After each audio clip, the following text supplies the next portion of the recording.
탈퇴할 수 있는 것은 아닙니다. 11번으로 가보시죠.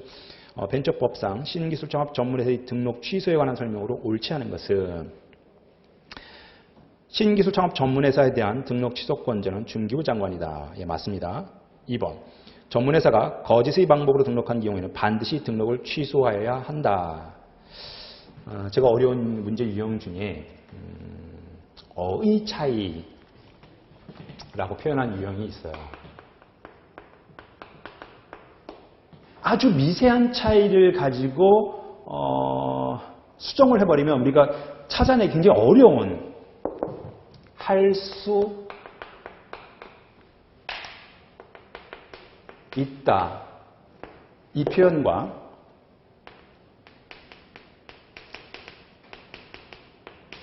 해야 한다.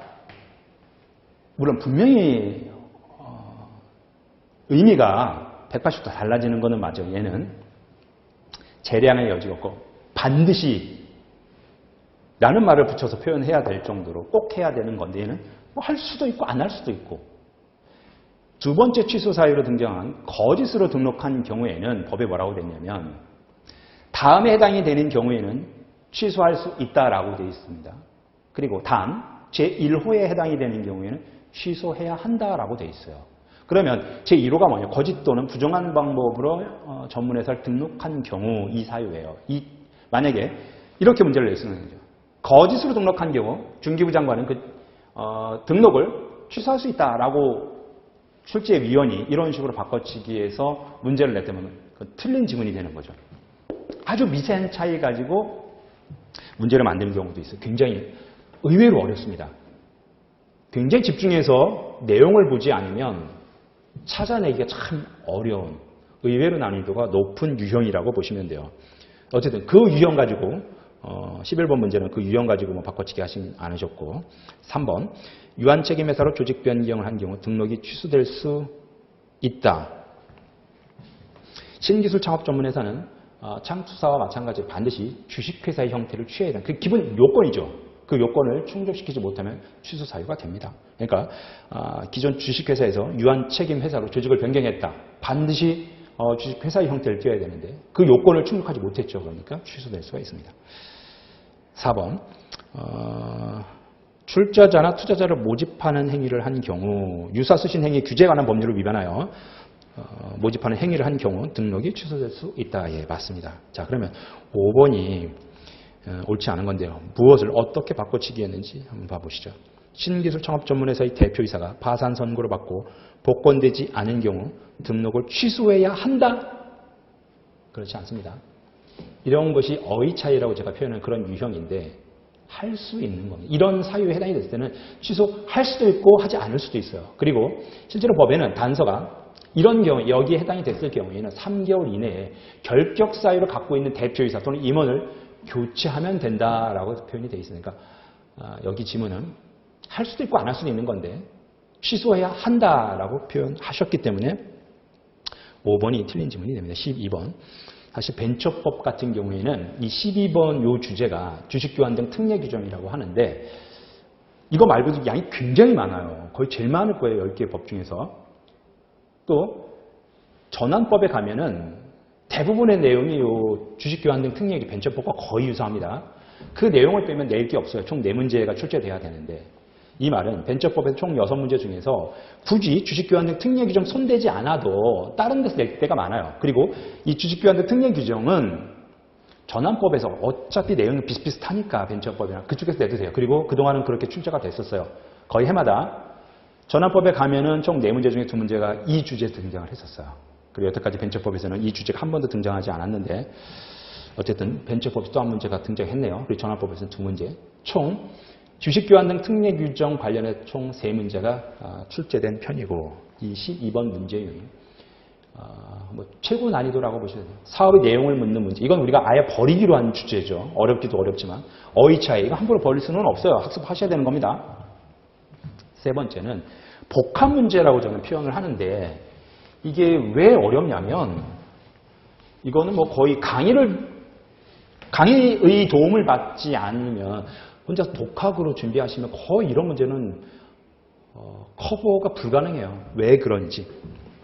자, 12번 문제가 벤처기업의 주주총회 결의에 반대하는 주주의 주식매수 청구권이 인정되지 않는 경우는 주식교환 등 특례 규정에 어떤 내용들이 등장하냐면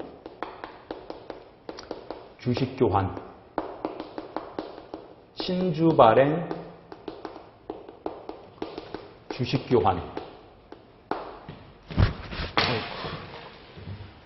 그 다음에 주식교환 특례,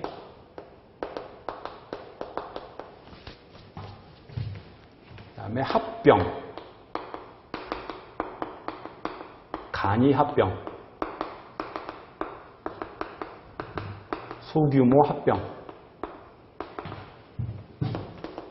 간이 영업 양도, 다른 주식회사, 영업 양수 특례, 또 있습니다. 분할합병,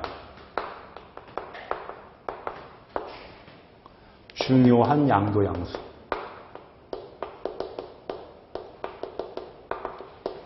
기본적으로는 상법에 주식 교환하려면 이 요건을 갖춰야 된다. 그리고 이 주식 교환에 반대하는 주주들은 주식 매수 청구권을 이런 식으로 행사할 수 있다라는 그런 내용들이 상법에 다 있는 내용인데 벤처기업에 대해서는 상법 그 절차보다 간소화시켜주겠다는 그런 내용들, 특례 규정이라고 보시면 돼요. 그런데 이 각각에 대해서도 각각 한 문제를 만들어낼 수 있을 정도로 양이 상당한 겁니다. 기본적으로 어떤 조건 하에서 특례가 적용이 되고 그 특례의 내용은 무엇인가, 어떤 혜택을 주는 것인가. 이 각각에 대해서도 양이 상당해요. 그런데 이 12번 문제 같은 경우에는 이 각각도 알지만 서로가 어떤 점에서 유사하고 유사하지 않는가 그것까지 알아야지 돼요. 12번 문제는 반대주주의 주식매수 청구권 인정되지 않는 것. 예, 반대주주 주식매수 청구권 인정됩니다. 그리고 그 절차. 그것만 가지고도 문제를 만들 수가 있어요. 근데 이 문제를 풀려면 그것만 알아서는 안 되고 얘 가능하고 얘는 사실 반대주주의 주식매수 청구권 인정하지 않습니다. 얘도 반대주주의 주식매수 청구권을 인정하지 않아요. 이거 그래서 제가 복합 문제라고 표현을 드리는 이유가 각각도 알아야 돼요. 각각 학습하면서 반대주주는 이런 프로세스로 주식매수 청구권을 행사할 수 있구나. 이렇게 학습하셨어요. 얘도 똑같아요. 얘랑 똑같습니다. 주식교환 특례를 학습하다 보니 얘는 애초에 반대주주 주식매수 청구권 행사를 인정하지 않는구나. 개별적으로 이렇게 학습하고 끝나면 이 문제는 못 푸는 거죠. 얘는 가능한데 얘는 안 된다. 요렇게는 또 안 되는구나. 얘도 안 되는구나. 어차피 얘네들 다 안 됩니다. 이 각각뿐만이 아니라 서로 간에 어떤 유사성이 있는지까지 이 문제가 전환법에 가면 동일한 유형으로 또 한번 등장해요. 여기서는 반대주주의 주식매수 청구권을 인정하지 않는 규정은 무엇인가라고 물었죠. 각각도 알아야 돼요. 주식교환 인정해줍니다. 소규모 합병 인정해주지 않죠. 신주 발행에 의한 주식교환 인정해줍니다. 간이 합병 인정해주고 간이 영업량도 인정해줍니다. 전환법에 가면 똑같이 물어봐요. 기본적으로 상법에 대한 특례 규정이죠. 그런데 상법에 대한 특례 규정이 아니라 상법을 그대로 준용하는 이런 규정들이 또 있어요. 그게 무엇인가를 또 묻는 문제가 등장을 하는데 복합 문제라 저는 이제 표현하고 굉장히 어려운 규정이다.